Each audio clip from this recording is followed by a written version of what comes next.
Amém, glória a Deus por isso. A palavra, ela fala do ano da bondade do Senhor. Ela fala do ano aceitável do Senhor. Ela fala de um ano especial. Ela fala de uma manifestação poderosa. E a palavra está lá em Isaías 61. E que com toda a reverência do seu coração, mesmo assentado, abra lá a tua Bíblia em Isaías 61.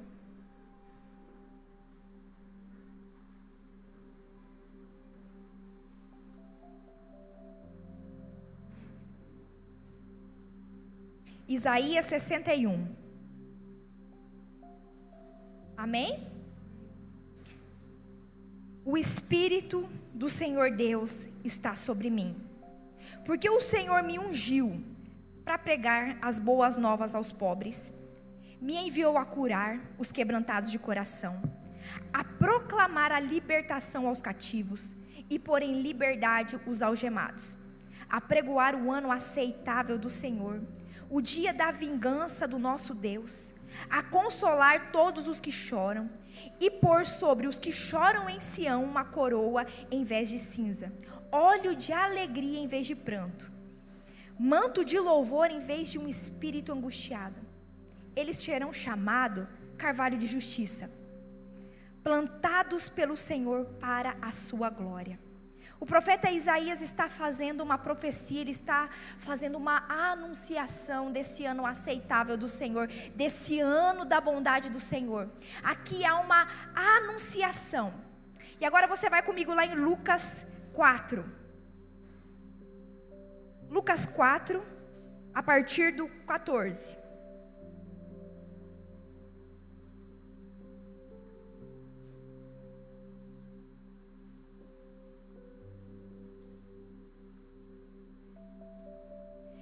Eu vou citar algumas palavras e eu quero que você grave essas palavras, que ela vai fazer todo sentido.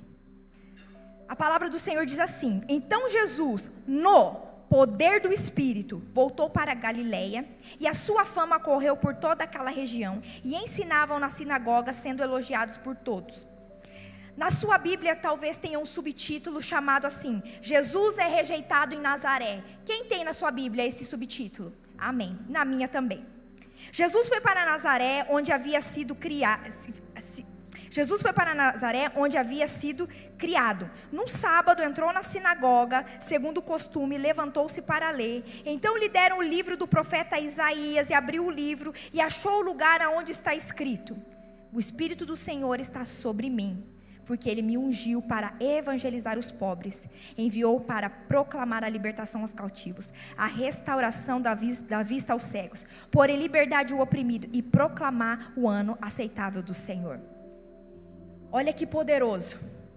Vocês viram a anunciação do profeta Isaías? E a palavra fala que depois de Jesus ter passado pela prova do deserto, ele estava cheio do poder do Espírito Santo. Ele estava fluindo no poder de Deus. E aí ele chega no templo, entregam para ele o livro, e ele abre justamente na anunciação que fala a respeito desse ano, da bondade do Senhor, o ano aceitável ao Senhor. E ele começa a ler, fala assim: olha, o Espírito do Senhor está sobre mim, porque me ungiu a evangelizar os pobres, a proclamar a mensagem aos cativos, a libertar os oprimidos. E ele começa a falar tudo que a profecia de Isaías dissera. E aí ele pega o livro e fecha e fala bem assim: hoje se cumpriu o que diz essa palavra. Você já imaginou que emoção? Ele lá no templo junto com tudo a farisaiada. E ele fala olhando para eles: hoje se cumpriu essa palavra. Está aqui a palavra encarnada, está aqui o ungido do Senhor, está aqui aquele que liberta os cativos, está aqui aquele que dá vista aos cegos, está aqui o separado de Deus, está aqui o ungido do Senhor. Isso é tão incrível e é tão poderoso, que fala do ministério de Jesus e quem Jesus é em nós e o que nós podemos fazer nele. E eu quero destacar algo interessante a respeito da anunciação, do cumprimento e da rejeição. O ano da bondade do Senhor. Lucas proclama o ano da graça. Só pode proclamar quem vive. Você só pode proclamar algo se você vive. Um dos maiores impedimentos para você cumprir o teu chamado está na rejeição. Eu quero falar para vocês hoje a respeito disso e aonde o Senhor quer fazer algo poderoso. Enquanto eu estava orando, eu vi um pote de barro e era bálsamo, e eu vi o Senhor derramando bálsamo em corações. E eu tive a certeza que o Senhor vai fazer algo essa noite.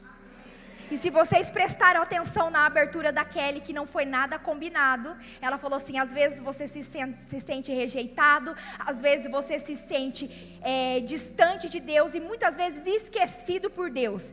E o Senhor, Ele vai falar com você. E aí ela leu a palavra que fala: quem nos separará do amor de Cristo? Você sabia que muitas das coisas que está atrapalhando você de fluir naquilo que Deus te chamou é uma raizinha de rejeição? Todos nós já passamos por isso, vamos passar e ainda passaremos. Segundo a psicologia, a rejeição é uma das feridas mais azedas, mais amargas de serem tratadas e serem curadas. Por quê? Porque ela deixa marcas profundas. A rejeição, ela deixa marcas na alma, e essas marcas, elas são externalizadas no seu comportamento futuro. Coisas que você passou na tua primeira infância, coisas que você nem imagina, que você acaba externalizando num comportamento repetitivo na sua vida social, dentro do seu casamento e dentro do ministério eclesiástico. A rejeição. O significado da palavra rejeição é rejeitar, resistir, desprezar. Uma pessoa rejeitada é uma pessoa desprezada. Uma pessoa rejeitada, eu vou falar na nossa linguagem. Uma pessoa rejeitada é o ranço que você tem de alguém. Ai, tô com ranço hoje. Sabe aquele ranço? Sabe aquele sentimento? Por alguém? Isso é rejeição. Isso é rejeição. A rejeição é você se opor. E quando fala que Jesus foi rejeitado, é como se Jesus, como se não, ele era. Aonde ele ia, muitas pessoas viravam o olho. Pode sair boa coisa de Nazaré? Mas não é esse aí o carpinteiro? Mas não é, como é que é? É um ano aceitável, mas não é filho de José? Tem um exemplo bem interessante na Bíblia de rejeição, que eu vou pegar só um gancho para falar de Mefibosete. Mefibosete foi neto do rei Saul, filho de Jonatas, que caiu, quebrou a perna, foi rejeitado, foi excluído. E aí o Senhor começa a falar algumas coisas só para vocês entenderem um pouco do perfil da rejeição. O perfil da rejeição, ele aleja os teus pés. Quando você se sente rejeitado e você tem uma ferida de rejeição, provavelmente você está parado no mesmo lugar há muito tempo. E aí você nem sabe o porquê. A rejeição tende a mudar a sua perspectiva a respeito de você e a respeito sobre Deus. Quando encontraram Mefibosete, que ele falou assim: eu, um cão morto, sentar na mesa do rei? Ele era de linhagem real, mas a visão que ele tinha de si era de um cachorro morto. A rejeição faz você se sentir a pior pessoa. A rejeição faz você se sentir totalmente deslocado de um ambiente no qual você está inserido. A rejeição, ela faz você se sentir menos do que você é. Menos, é um pensamento bem pejorativo. É aquela frase assim: eu sou, que eu já ouvi falar, não se escandalize. Muita gente já falou: menino, eu estou naquele lugar, estou me sentindo o cocô do cavalo do bandido. Aí o outro, para piorar, fala assim: não, o cocô não, a mosca do cavalo do cocô. Que é pior ainda. E quantas vezes nós não nos sentimos dessa forma? E essa questão é o maior dos distúrbios de uma identidade em Deus. É algo que Satanás usa, primeiro porque ele foi rejeitado por causa da rebelião dele. E como um bom rejeitado, ele vai tentar infectar você com um dos venenos dele. A última pregação que eu tive a oportunidade, eu falei do veneno da serpente a respeito do orgulho. E há um veneninho também, que é o espírito de rejeição. Bruna, mas aonde que entra isso? Muitas vezes num relacionamento, num divórcio, na infância, numa gestação não desejada. Quando você sente que a mãe gosta mais de um do que do outro, quando você é criança. Eu quero falar aqui, eu quero que levanta a mão só os preferidos da mamãe. Levanta a mão, meu irmão não tá. Só os preferidos da mamãe, levanta a mão. Gente, os preferidos. Agora, o rejeitado da mãe, levanta a mão. Você está vendo como é que é? Como todo mundo acha que a mãe ama o irmão mais do que a gente. Ninguém levantou a mão, só a Meg falou aqui, ó, com convicção, que ela é a queridinha da Temi. A maioria de nós, a maioria, por causa do espírito de rejeição, sempre vai olhar que o nosso irmão é mais amado. Sempre. E isso dentro do nosso âmbito familiar. Nós sempre vamos achar que somos menos privilegiados de algo. Porque a rejeição tem esse poder de distorcer quem você é. A rejeição, ela entra no ambiente escolar. E muitas vezes até dentro da igreja. Às vezes o ambiente da igreja ele pode até ser um ambiente muito hostil para manifestar a rejeição. Muitas pessoas saem da igreja porque se sentem rejeitadas dentro dela. Estou certo ou errado? Se sente um peixinho fora d'água. Se sente não amado. A rejeição ela se manifesta de várias formas e ela tem várias raízes. Ela tem vários âmbitos, ela é algo que tem muitos braços e tem a tendência de te dominar muito fácil. Eu estou falando primeiro da raiz, da onde tudo entrou. Entrou na tua infância, entrou naquele sentimento de você achar que você foi menos privilegiado, principalmente a respeito dos pais. Antigamente, não sei se fazem isso agora, no repartimento de herança se dava mais para os filhos homens e deixava as mulheres com menos. Alguém já passou por isso? Acontece muito ainda. De deixar, né, lá atrás, aconteceu lá no repartimento da herança da minha sogra, as filhas meninas receberam bem menos que os homens. Então entra essa questão. A rejeição, ela pode vir familiar, limitação física, trauma de infância, pela sua pessoa, pelo seu temperamento, por palavras. Sabe aonde entra o espírito de rejeição? Quando você é pequenininho, você não vale nada, você não vai ser nada. São coisas que entram e vai causando feridas amargas dentro do coração do homem. Lucas 7 diz que Jesus foi rejeitado pelos seus irmãos. Jesus foi rejeitado pelos seus vizinhos. Lucas 13:34 fala assim: Jerusalém, Jerusalém, você que mata os meus profetas, eu quis ajuntar vocês como galinha ajunta os seus pintinhos. Coloca lá em Isaías 53 para a gente ver. Isaías 53, 3.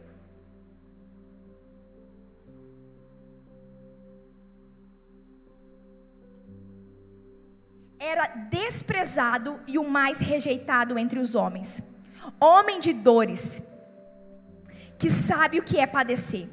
E como um de quem os homens escondem o rosto, era desprezado, e dele não fizemos caso. Nós estamos falando de uma pessoa que passou pelo âmbito de todas as formas da rejeição.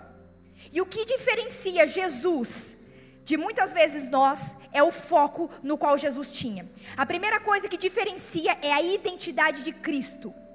Quando Jesus, ele passa por tudo isso, você pode ver aqui nesse capítulo que acabamos de ler, que a palavra diz que ele estava cheio do Espírito Santo. E após ele confirmar que ele era o ungido, que ele era o separado de Deus, o próprio povo começou a rejeitá-lo. Deixa eu te falar algumas coisas interessantes sobre isso. A rejeição não define quem você é. A forma como as pessoas te tratam ou te tratou não anula o poder de Deus agindo em você e sobre você. Mas sabe o que acontece? Nós paramos na primeira parte. Jesus, ele tinha um alvo e ele tinha uma identidade. Quando você não tem uma identidade bem definida, o primeiro não, você vai sair da igreja.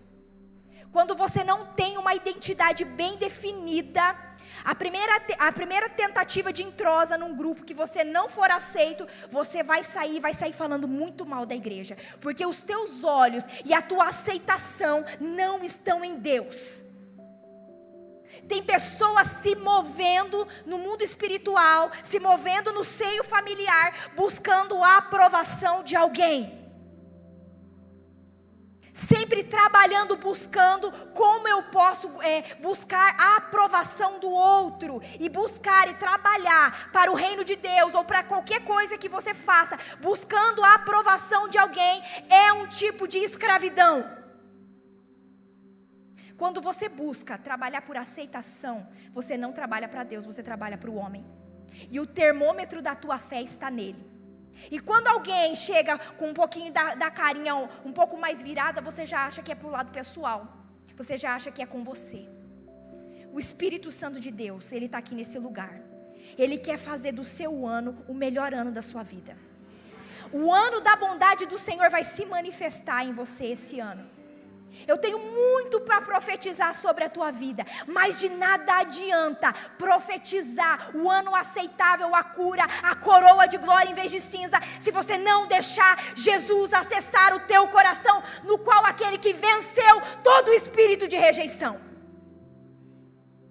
A rejeição te impede de se movimentar. Sabia que tem pessoas, talvez seja você, que tem muita vontade de cantar no ministério de louvor, mas não tem coragem de fazer uma audição, porque tem medo de ser rejeitado? Tem muitas pessoas que elas querem fazer muitas coisas, mas o medo de ser rejeitado, de não ser aprovado, o paralisa em tudo. Tem pessoas que desejam trabalhar na obra, desejam se mover no Espírito, desejam fazer a obra, mas não se move, porque tem medo do que o outro vai pensar e de como ele vai agir. Pessoas que estão cheias do Espírito Santo, mas se eu cumprimentar você um pouco mais atravessado, ele vai começar a questionar se ele está no chamado certo ou no lugar certo. Jesus, ele tinha olhos fixos em Deus. Eu imagino Jesus andando, e aí ele falava assim: mas pera lá, rapaz, você não é filho de fulano? Um dos maiores termômetros da nossa maturidade é dentro da nossa família. Porque é dentro da família que o nosso caráter não pode ser camuflado. É ali no meio da tua casa, é no meio da tua família que você vai ser confrontado como cristão. É ali aonde as pessoas mais vão dizer para você: oxe, tá na igreja ontem? É dentro da casa. O nosso maior bloco de treinamento está dentro do nosso lar. O nosso maior campo de treinamento está dentro da nossa casa. É ali aonde a gente tem que frear a língua. É ali aonde nós precisamos deixar ser acessado pelo Espírito Santo. Nós somos bons. Eu já vi gente falando assim: nossa, meu pai é bom para todo mundo, mas para dentro de casa meu pai é terrível. Meu marido é bom para todo mundo, pensa num homem bom, mas para mim ele sempre dá o pior.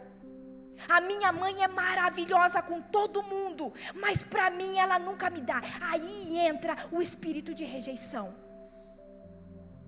A minha esposa é maravilhosa, ela é incrível, tem paciência com todo mundo, escuta todo mundo, mas quando chega a minha vez ela não me escuta. Sabe por que a gente faz isso? Porque a gente quer ser aprovado pelos outros, porque os de casa a gente já garantiu. Por isso que nós temos esse comportamento. Isso é rejeição, querer ser aceito pelos outros, ferindo de dentro da própria casa. Eu fico chocada de mães que falam: nossa, minha filha, meu filho é maravilhoso com você, porque comigo ele só falta me bater, comigo só falta me espancar. Você sabia que você é responsável pelas feridas que você faz? E como responsável pela ferida que você faz, você é responsável por curá-las. Isso é um princípio que fala que a mesma mão que bate é a mão que cura. Então, se você provocou uma ferida em alguém, é a tua obrigação jogar bálsamo em cima dela. Crianças, jovens, que não querem mais ficar dentro da casa e nem ser crente mais, porque a vida é uma vida dupla. É uma vida que não faz sentido. O maior termômetro do caráter de um cristão, eu estou falando de caráter, porque crente é caráter. Crente não é línguas, crente não é rodopiar no manto, crente não é profecia, crente é caráter. Porque tem muita gente que quer vigília, reteté, quer ali o monte, mas quando desce do monte, desce o diabo junto. se não tiver um alinhamento no caráter, não pode ser chamado de cristão. E nem dizer que vai viver um ano aceitável do Senhor. Crianças não precisam de pensão, elas precisam de um pai. Para de dar as coisas, para de dar dinheiro. Criança precisa da presença. Criança precisa do pai e da mãe ali. Isso é caráter. Eu vou pegar um gancho a respeito de caráter do Salmo 15, que fala bem assim: quem pode subir ao monte santo do Senhor? Quem pode habitar na sua presença? Aquele que tem as mãos limpas de coração. E o versículo 5 fala bem assim: aquele que cumpre a sua palavra, mesmo que saia prejudicado. Se você disse vai, vá. Se você disse não, não vá. Se você quer ter um caráter, e eu acho isso interessante, porque o próprio Deus está falando: quer subir no meu santo monte? Cumpra a tua palavra mesmo que te custe. Isso é caráter. Cumpra a tua palavra. Se você disse que é 3 horas, não é 3:30, é às 3. Se você falou que vai fazer um serviço, cumpra o serviço. Se você falou que é 50 mil, não é 49 nem 47. É o valor combinado no dia combinado. É por isso que o cristão está perdendo a credibilidade. Não é por causa dos outros, é por causa de mim, por causa de você. Não é para pensar em ninguém, é para pensar na gente. É para pensar no migué que a gente aplica, é para pensar na mentira, é para pensar em nós. E aí muitas vezes nós mandamos convite para as pessoas: vamos na igreja, vamos na igreja. Aí a pessoa fala bem assim: caraca, vai na igreja fazer o quê, moço? Cadê teu caráter? Um ano aceitável do Senhor é algo tão poderoso. Sabe por que o ano aceitável é poderoso? Porque está falando da presença de Jesus.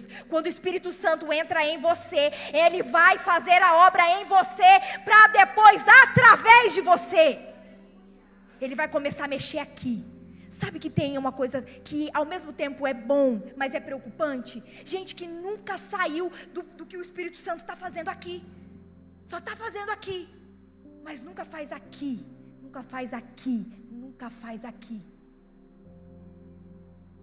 Sabe aquele negócio que está na moda? O processo. Ai, meu processo, eu estou no processo. Nunca sai do processo.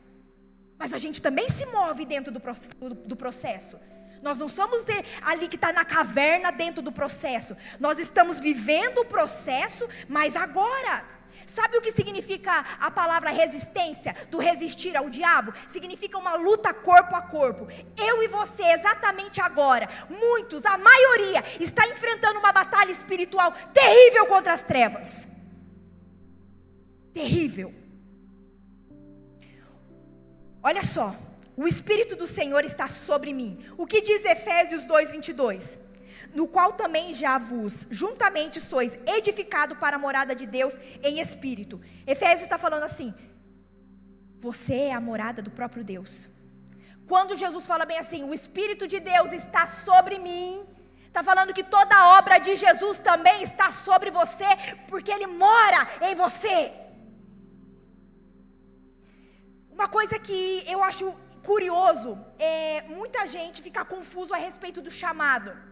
Eu não sei qual que é meu chamado,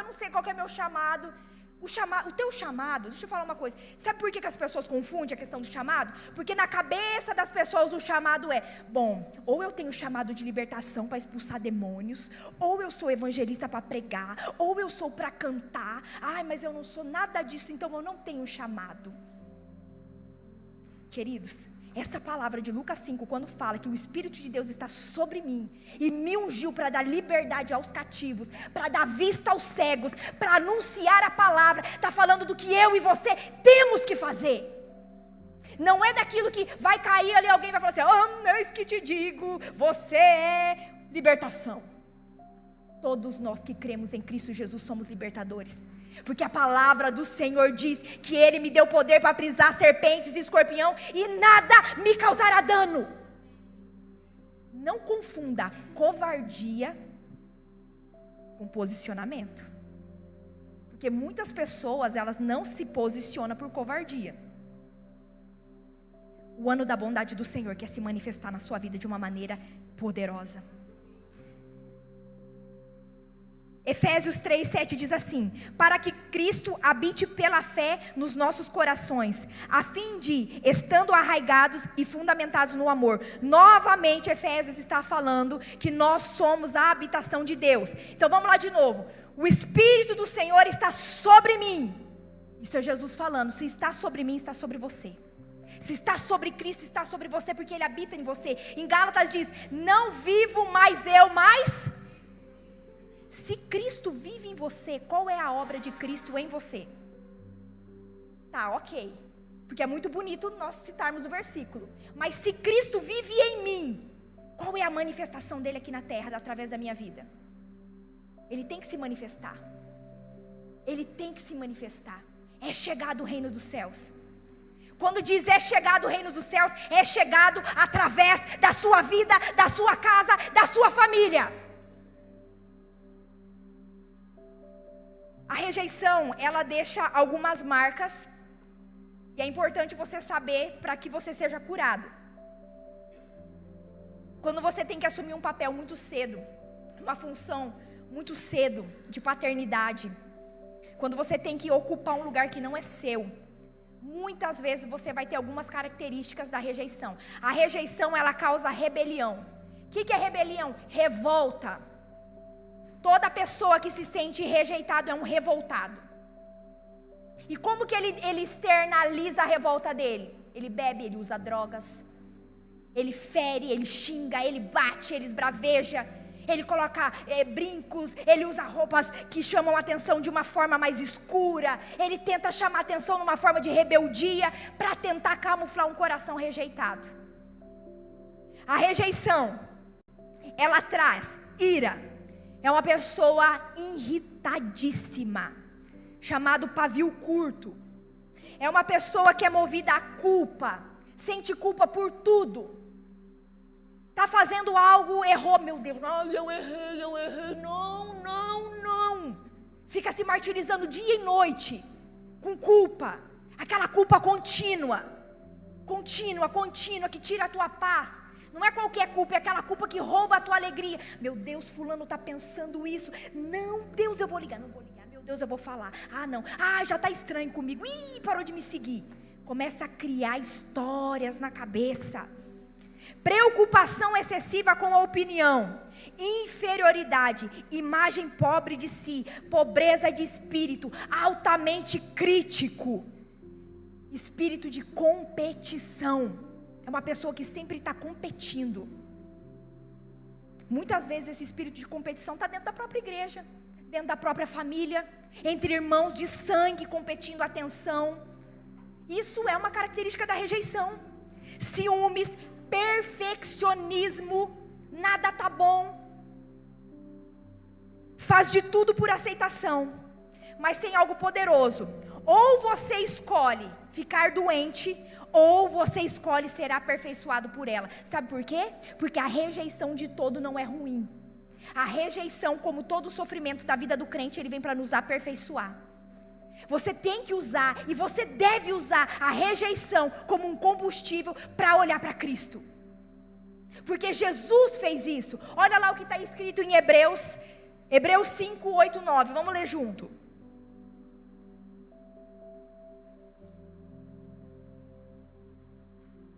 E tendo sido aperfeiçoado. Volta um pouquinho antes, volta no 8.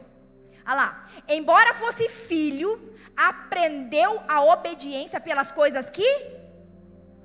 Como que a gente aprende a obediência? Como nós aprendemos a obediência aos nossos pais? Não é na disciplina? Porque os meus filhos, olha que é 3 meninos, é na disciplina. Ali está falando, embora fosse filho, aprendeu a obediência pelas coisas que sofreu. Ou seja, ou você escolhe ficar doente, paralisado, ou você escolhe ser aperfeiçoado. A paralisia vai te deixar sentado no banco até o dia de Jesus te recolher. Mas o aperfeiçoamento vai fazer você olhar para Cristo. A paralisia vai te colocar no lugar confortável para o seu ego inflado e machucado. Mas o aperfeiçoamento vai te lançar para o teu chamado. Tem um testemunho de uma menina que eu escutei hoje a respeito da rejeição, que ela estava sofrendo uma rejeição muito forte na escola, e a mãe dela pegou e falou assim com ela: filha, sinto que você não está bem, vamos orar a respeito disso. A menina tinha uns 6, 7 anos, e quando eles começaram a orar por aquela criança, a mãe falou assim: em nome de Jesus, agora coloco no peito dela uma couraça que protege ela de toda a seta do espírito de rejeição. O que aconteceu que essa mulher e essa filha, eles são famosinhos aí, ela contou testemunho hoje, e aí eles foram numa igreja onde tinham os americanos, e enquanto essa menina estava na frente, eles lá cantando, adorando, um dos americanos parou e falou assim para aquela criança: ei, mocinha, você trocou de blusa aqui no culto? Ela falou: não, porque tem como se fosse um escudo brilhando, algo que eles tinham orado. O mundo espiritual é real. O mundo espiritual é real. Assim como Satanás sente o cheiro da sua ferida, ele também sente o cheiro quando o bálsamo escorre. Satanás é um farejador. Ele fica assim, sentindo aonde tem a mágoa. Ele sente o cheiro da dor. Ele sente o cheiro da rejeição porque ele foi rejeitado. Ele sente o cheiro da falta de perdão. E sabe o que ele faz? Sabe o que a Bíblia diz ali? Quando ele fala assim: ele colocou em liberdade os cativos. Cativo é alguém preso. Ele vai lá e coloca uma algema nos teus pés. Quem tem visão aberta já viu e ouviu barulho de corrente. Não é, pastora? Escuta.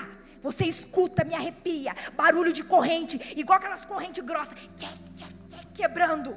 Porque no mundo espiritual está acontecendo. Quando você engole a tua dor e você não deixa ser curado, você está deixando a água parada feder. Aquele mau cheiro.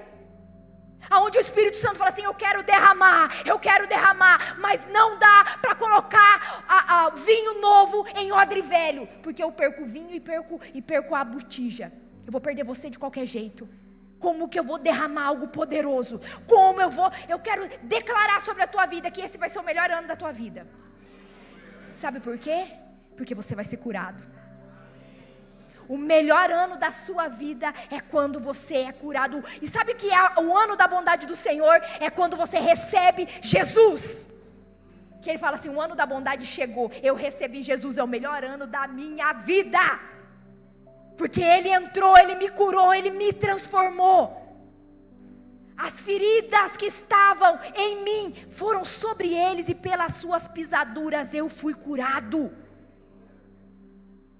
Um dia eu estava aqui na igreja, num culto de mulheres, tinha uma profeta pregando, e a profeta olhou para mim e falou assim: ei, mocinha, Jesus está te curando. E eu pensei assim: eu não estou doente. Desse jeito, afrontosa. Eu falei: não estou doente. E aí depois eu fiquei com aquilo na cabeça. Quando eu cheguei em casa, eu vi o meu pai. E eu abracei e beijei meu pai muito. E o Espírito Santo falou: você não estava doente não? Ó a cura aí. Há muito tempo eu não beijava meu pai. Eu tinha uma mágoa, uma dor dele.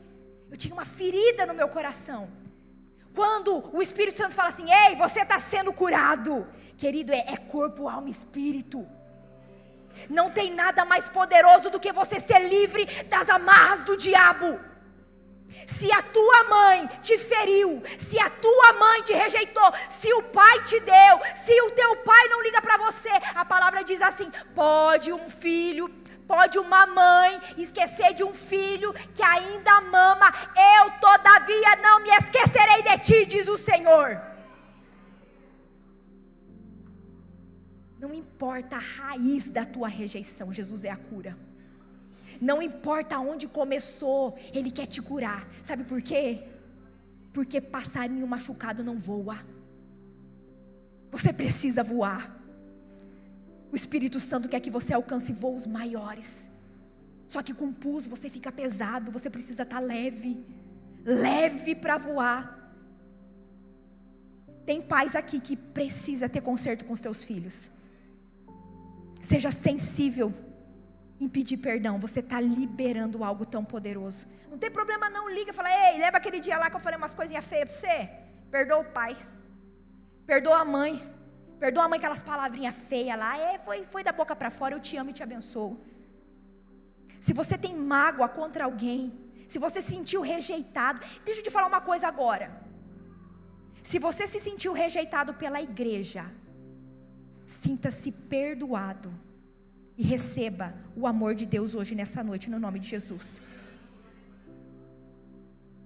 Se você tem feridas que te paralisaram no teu ministério, por causa da humanidade do teu irmão, hoje você vai sair daqui curado, no nome de Jesus. Vamos voltar lá para Isaías para encerrar. Isaías 61. E a cura, Bruna, eu quero a cura sobre isso. Vamos para a cura, vamos para o remédio. Porque a gente já aprontou a causa, já mostramos a enfermidade, e agora vamos para a cura.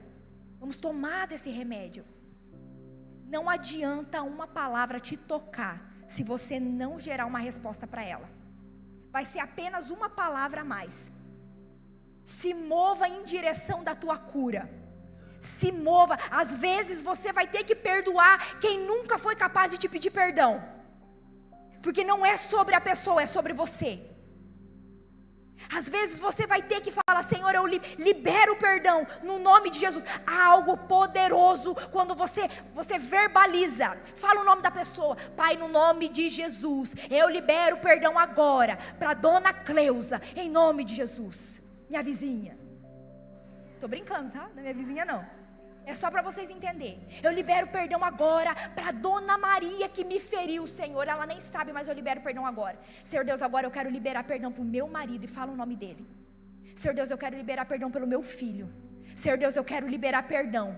Eu quero liberar perdão porque me machucou. Sabe por quê? Porque é só isso aqui para você viver o melhor ano da sua vida, que é o ano da bondade do Senhor.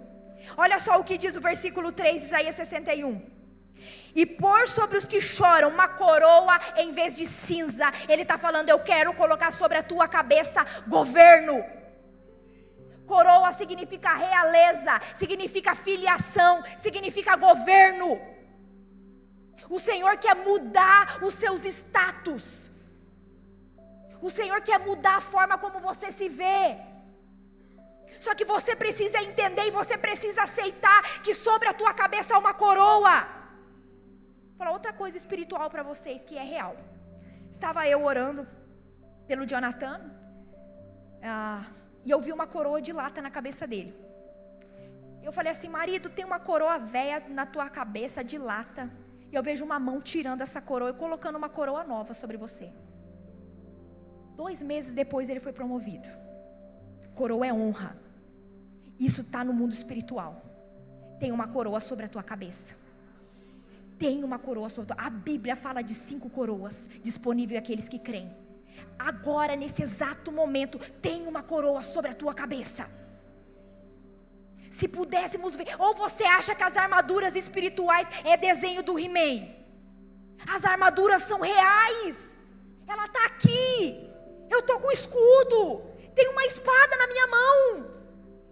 Tem um inferno em cima, nas regiões espirituais, no segundo céu, guerreando. Tem uma batalha espiritual para roubar a semente da palavra que está sendo lançada hoje. Tem uma batalha espiritual para te distrair. Tem uma batalha espiritual para quando você sair daqui, você ser ofendido por quem você ama. Tem uma batalha espiritual. Muitas pessoas vão sair daqui e quando chegar em casa, vai, agora, essa é a hora de... Igreja pode ficar varar à noite, mas quando vem no culto, tem um abençoado que fala. A janta você não faz. Revelação purinha, né, irmãs? Queridos, olha só o que a palavra está falando. Um óleo de alegria em vez de pranto. Uma unção de alegria. Sabe o que é unção? Um óleo derramado sobre. Unção significa separar para algo. É como se o Senhor estivesse falando assim: eu quero separar você para viver o ano da minha bondade. O óleo do Senhor não para de jorrar. O óleo do Senhor, esse óleo de alegria significa renovo, restauração, conforto e consolo. Qual é a área da tua vida que você precisa que esse óleo caia? Eu quero profetizar sobre a tua vida que esse óleo da alegria até o final do ano não vai se esgotar. Aí em janeiro vocês renovam ele de novo, para o óleo não ficar ranço. Esse óleo de alegria, ele está escorrendo bem aqui. Deixa ele cair sobre o teu coração. Deixa o óleo da presença de Deus te curar. Deixa o óleo da presença de Deus quebrar o cativeiro que te prende. Deixa o óleo da alegria trazer o novo. A palavra do Senhor diz: ei, não olhe para trás, não viva do passado. Eis que estou fazendo novas coisas. Vocês não reconhecem. A pior coisa é não reconhecer o que Ele está fazendo. Tem pessoas que vão saltar de alegria aqui nesse lugar. Nós teremos cultos de riso. Sabe a unção do riso? A unção da alegria. E não é palhaçada.